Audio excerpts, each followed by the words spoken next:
So ever since WikiLeaks exposed the shocking corruption that was going on within the Democratic Party back in 2016, the Democrats have made it their mission to pressure social media companies to censor what they considered, quote, fake news and Russian interference.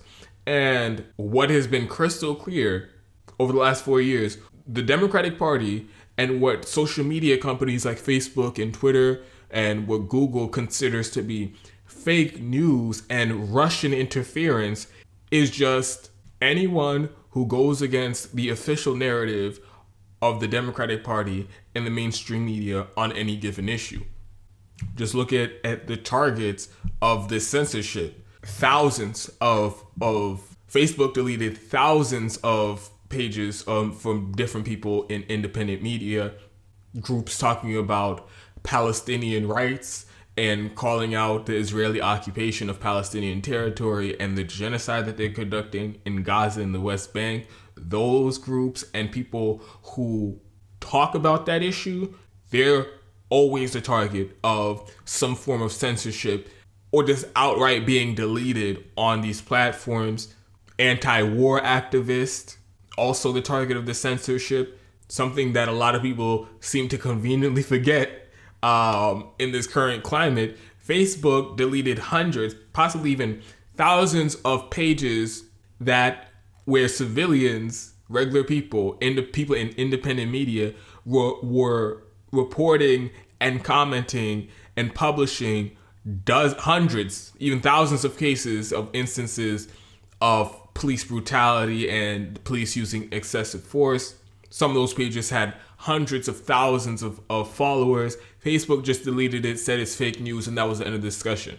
And of course, any media that can be affiliated in any way or connects back to any way to any entity within the Russian borders. It doesn't even have to be the Russian government itself. Sometimes it's the Russian government. Sometimes it's just companies within Russia. And that's enough for them to deem you fake news and put and blacklist you and censor your content. I know this happened with Rania Khalek, and I can't remember exactly the outlet that she was working for. She does work with RT, and they have censored RT, but it was some other group, maybe In the Now or something like that, because one of the contributors to the group was Russian government or RT or something like that. Their Facebook page got banned with absolutely no explanation. And it's also worth noting, this all, the catalyst of all of this was this whole Russia hysteria, was the assertion that the Russian government stole the Democratic Party's emails and gave them to WikiLeaks to publish in order to affect the election. This has been the root of all this for 4 years. There have been many investigations into what happened in 2016. There have been many investigations into the leaks of the DNC emails. And no one has provided a shred of evidence that it was the Russian government that gave those documents to WikiLeaks. And I find that to be such an astounding point. And it really puts to bed this whole conspiracy, because if that happened, we would know about it. With all the spying capabilities of the national security apparatus, the FBI, the NSA, the CIA, none of them can provide a shred of evidence that it was Russia who not only stole the emails, but gave them to WikiLeaks. But yet, that hasn't stopped everybody from pushing this, what is literally fake news and conspiracy theory, to justify this unprecedented crackdown and censorship of independent media online. Which brings me to this video that I came across yesterday on Twitter that was jarring. It triggered me in so many different ways, and I had to watch it multiple times, because even after all the insane Russiagating and fake news fear-mongering.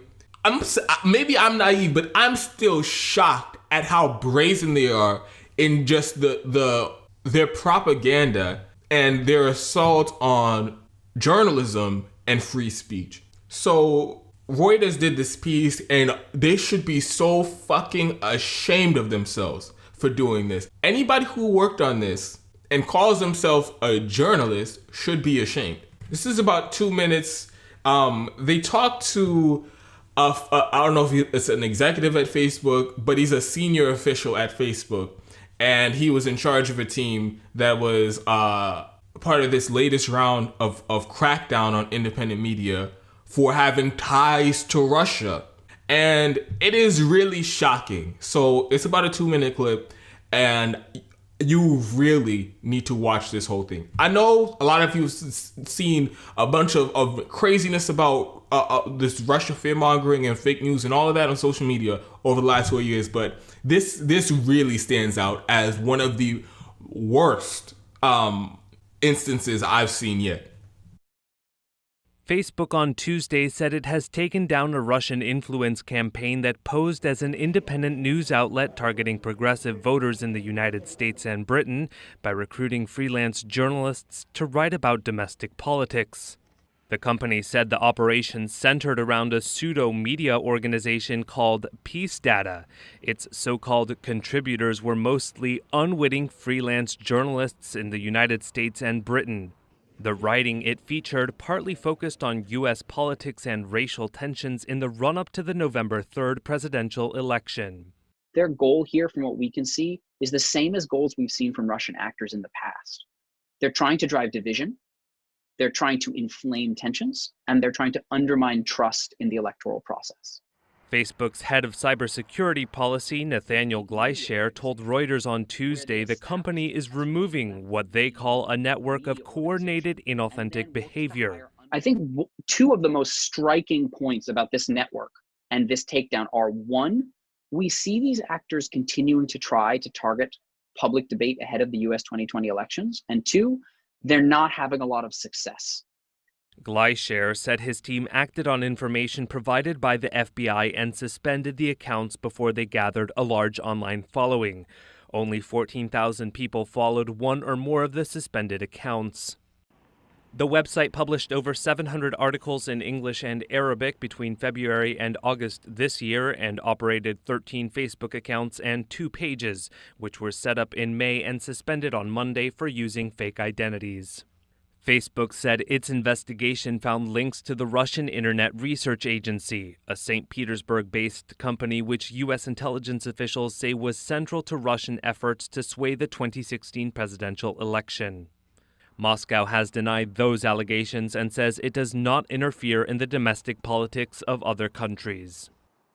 So one thing I want to make clear right off the bat is they're lying to you on purpose. They're lying to you on purpose, and this is exactly why. If you notice throughout the whole video, in lieu of not having any real evidence at all of any real wrongdoing on behalf of these independent journalists, or even the company or the entity that's funding this independent journalism, they try to make every single thing they mention, they talk about it in the most nefarious light. They try to make everything sound as nefarious as possible. They try to make people make all these subconscious connections to other bullshit Russia smear jobs and ridiculous stories and accusations. Because like I said, they don't have any evidence of wrongdoing. So they replace that with just trying to scare people and make everything sound as nefarious as they possibly can. Just look at the way they frame it at the very beginning. On Monday, Facebook announced that they took down a Russian disinformation campaign posing as an independent news outlet. Do you have where's the rock solid evidence that this was, quote, a Russian disinformation campaign? There is none. It's just a bunch of words that sound nefarious, you can't really prove or you can't disprove.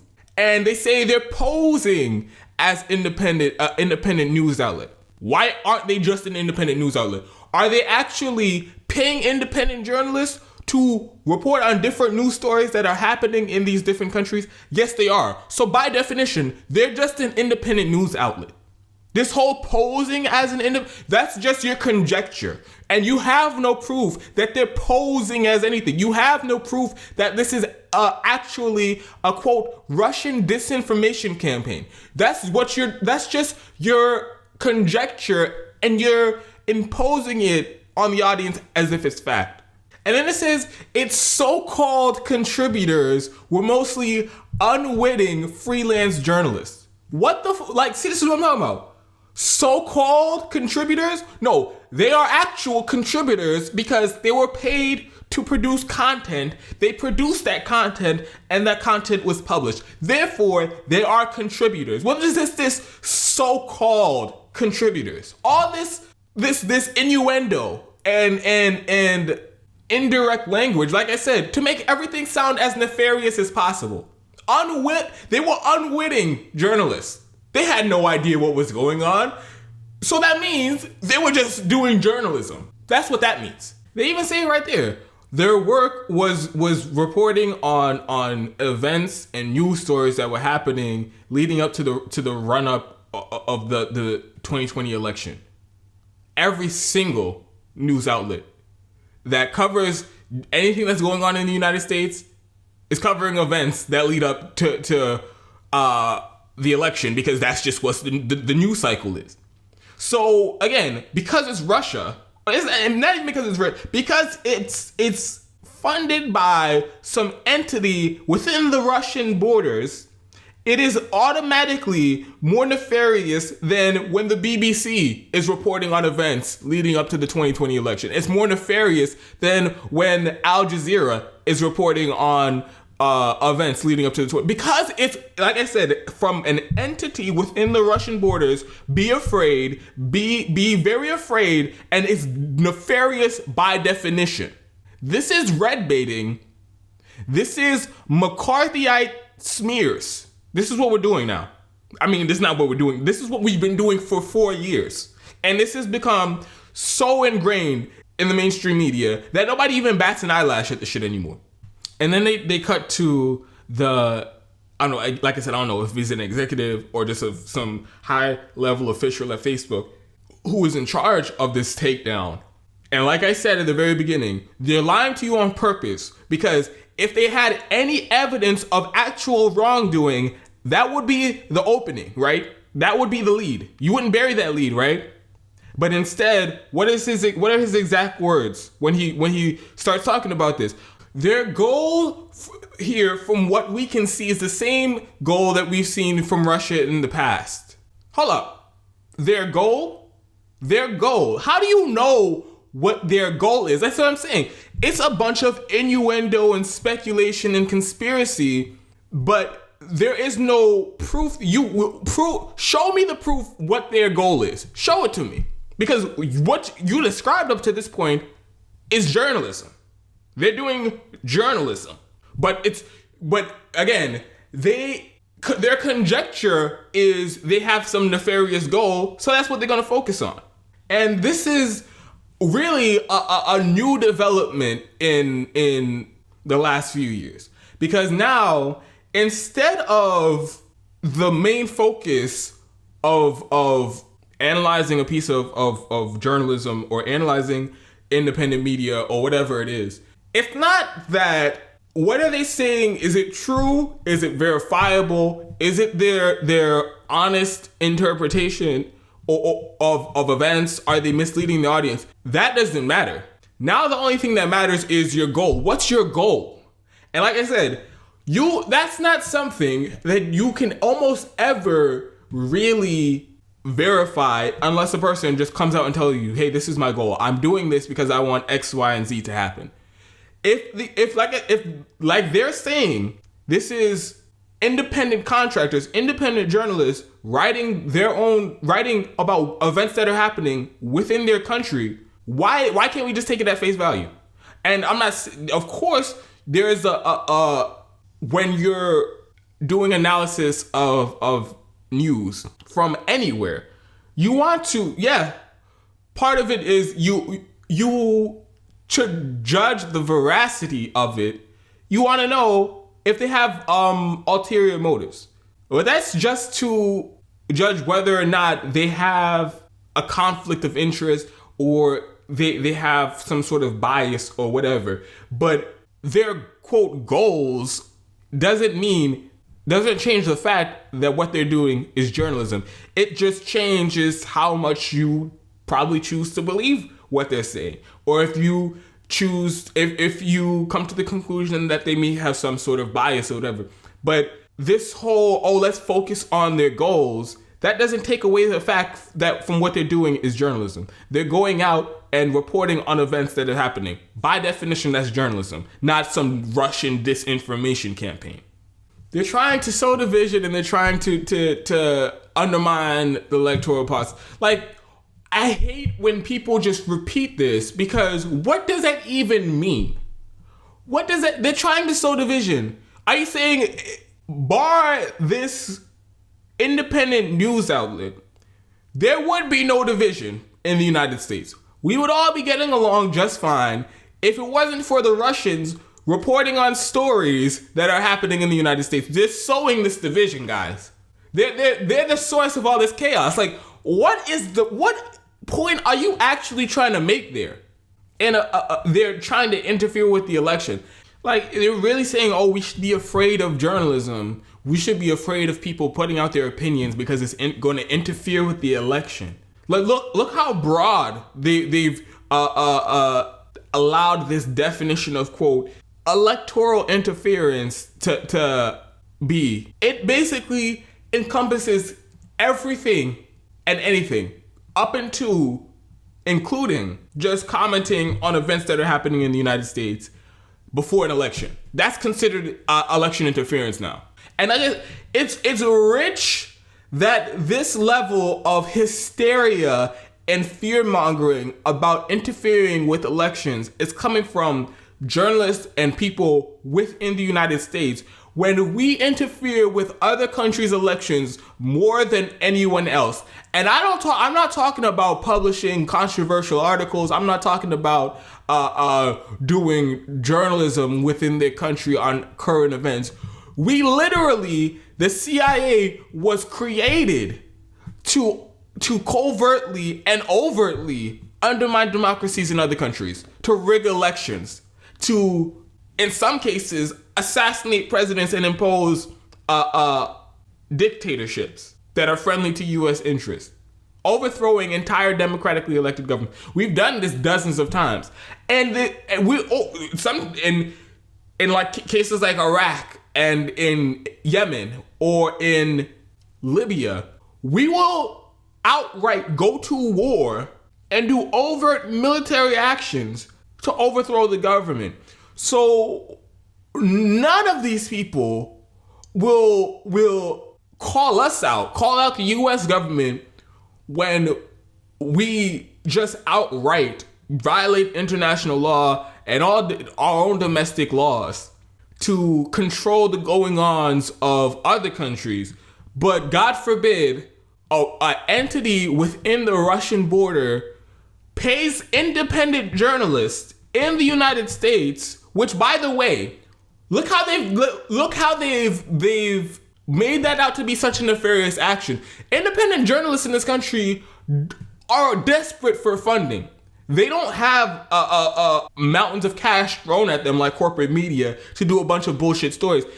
A lot of times, these independent journalists are doing more important work than mainstream media outlets, but they don't have the money to do it full time or to do it as much as they would like, because it's not a profitable endeavor.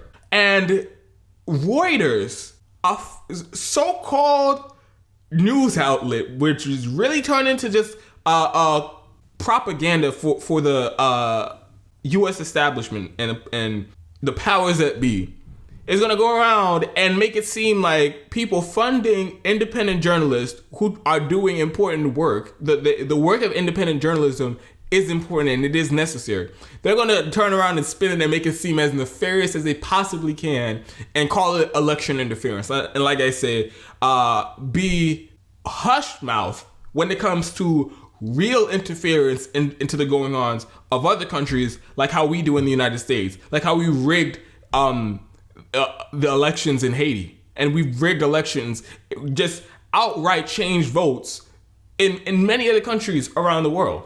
So I can never get animated and up in arms about what they call election interference, which is just reporting on events that are happening in the United States.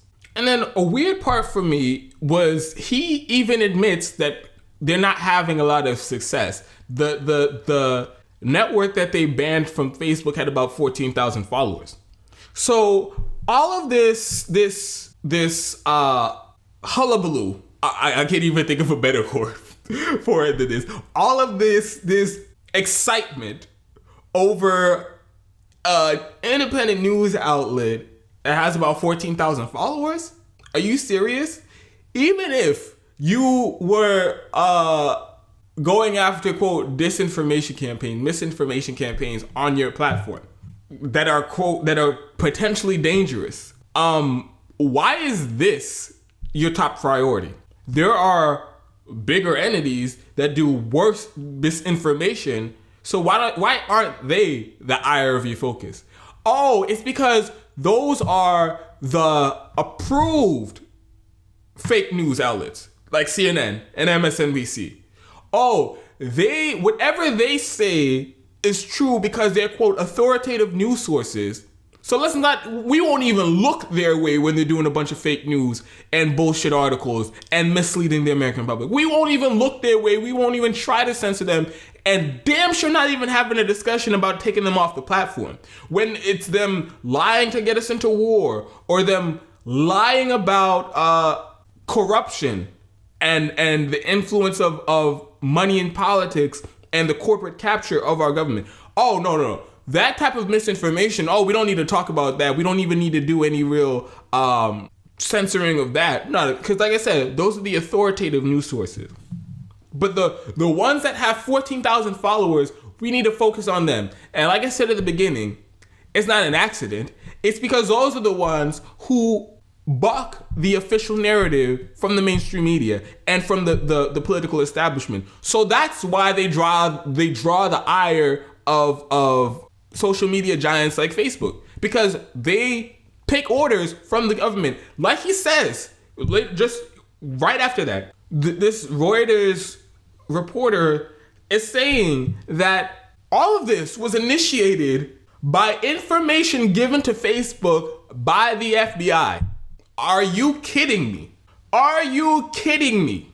So now, because of this whole Russia hysteria and fake news hysteria, it has become normalized for the government to tell social media platforms to censor or outright ban independent journalists based off of some bullshit intelligence that they concocted or information that they're feeding to them. That's literally against the First Amendment of the Constitution. You are going after people's free speech. You're going after the people's right to publish, the journalists' rights, constitutionally protected rights, because the FBI told you to? Are you serious? And Reuters, like I said, they should be fucking ashamed of themselves. Call themselves a journalist outlet, a news outlet. And when Facebook tells you we are deplatforming, we are censoring, we are banning independent journalists because the FBI told us to, there isn't even an ounce of pushback or concern about the constitutionality of this entire thing. Where's the journalistic solidarity? Where you should have been like, whoa, hold up. You're doing this because the FBI told you to? Isn't that wildly unconstitutional? I thought the government doesn't have a right to police what journalists say. So why are you outright banning people from your platform on the direction of the FBI? That sounds unconstitutional. Nope. Because the journalistic solidarity only applies to the authoritative news sources. It only applies to the corporate media and the mainstream media. When Trump is making fun of Jim Acosta or ripping him on Twitter or whatever, that's when everybody wants to be up in arms and say, oh my God, what an attack on the First Amendment. What an attack on free speech. What an attack on the First Amendment and constitutionally protected journalist rights. But when his FBI is giving direction to censor and outright ban journalists who counter whatever the corporate media, the mainstream media narrative is, that doesn't matter. Russian somethings or whatever, fake news. Of course, we're gonna have to delete them. Of course, we have to ban them. Of course, we have to censor them because they're not real journalists, because they're not working for corporate media. That's really how it goes. It honestly is scary how corporate media, the mainstream media, and the Democrats have literally brainwashed a giant segment of the country to be okay with this. Whenever you see stories like this on Twitter, on Facebook, not only are all the journalists on board with it, pushing the propaganda of the political establishment, which to enforce censorship and banning journalists, but also you see a bunch of regular people commenting and say, oh yeah, you get them, Facebook, go ahead and go after journalists at the direction of the FBI, at the direction of Donald Trump's FBI. Yeah, you go ahead and do that. You're protecting our democracy. You're defending us from election interference. You go get them Twitter. You go get them Google. Take all their content down. Make it so that nobody can dissent from whatever the mainstream media narrative is on any given issue. I mean, I'm almost at a loss for words. I can't even describe how insane the climate is in the United States. The red baiting and the McCarthy smears. These people put McCarthy to shame. It's so widespread and it's so widely accepted. I really don't even know what we even do at this point, because it's like screaming into the wilderness. There are so few people who are seeing this objectively, seeing what's actually going on, seeing that this is just government censorship of people who criticize people in power, that we're just preaching to the choir. Nobody is even interested in seeing the other side of this. Nobody is even intellectually curious enough to question the veracity of these claims and to question the constitutionality of the government being so hands-on when it comes to censoring journalism. I just don't even know what to say about it at this point anymore.